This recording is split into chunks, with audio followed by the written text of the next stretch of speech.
Before he was an emperor, before the world called him Ashoka the Great, he was a warrior. Forged in fire, raised for war, and driven by ambition.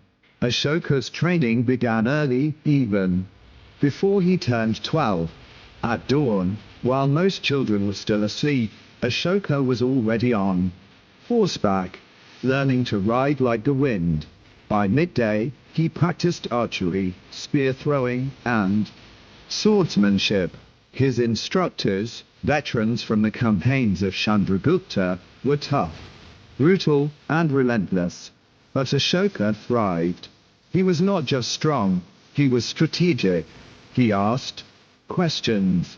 He studied past wars, battle formations, and enemy tactics.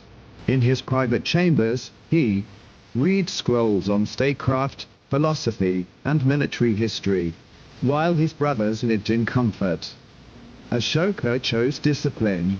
He trained in the use of war elephants, the tanks of ancient India, and learned how to control them in battle. He practiced combat in forests, deserts, and hills. Every terrain, every scenario, every possibility, Ashoka prepared for it all. And soon, the day came when practice would meet reality. The first campaign, Avanti Uprising. Ashoka's first taste of real battle came when rebels in the province of Avanti rose against Mauryan rule. The empire sent a contingent of soldiers under Ashoka's command, not just to suppress the rebellion, but to test the prince himself. Ashoka wasted no time. He moved fast, surprising the rebels with his speed and cunning. Instead of attacking head-on, he divided his forces, used terrain to his advantage, and launched a series of night raids. Within days, the revolt was crushed. But again, rumors followed that Ashoka had punished the rebels too harshly, that his methods were cruel. Some even called him a tyrant. Yet others praised his brilliance, saying, "He is like fire, dangerous, but necessary." Ashoka didn't crave cruelty, but he believed power must be respected. And in those days, respect was earned through dominance. The second campaign, suppression in Ujjain. Soon after, unrest stirred in Ujjain, a strategic city on the empire's trade route. Ashoka was sent again, this time as governor. But Ujjain was no simple post. It was a melting pot of cultures, a place where generals clashed with merchants, and ideas met. Weapons.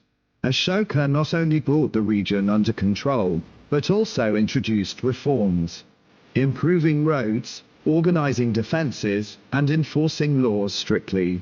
His reputation as a warrior and administrator began to spread. But something unexpected happened in Ujjain.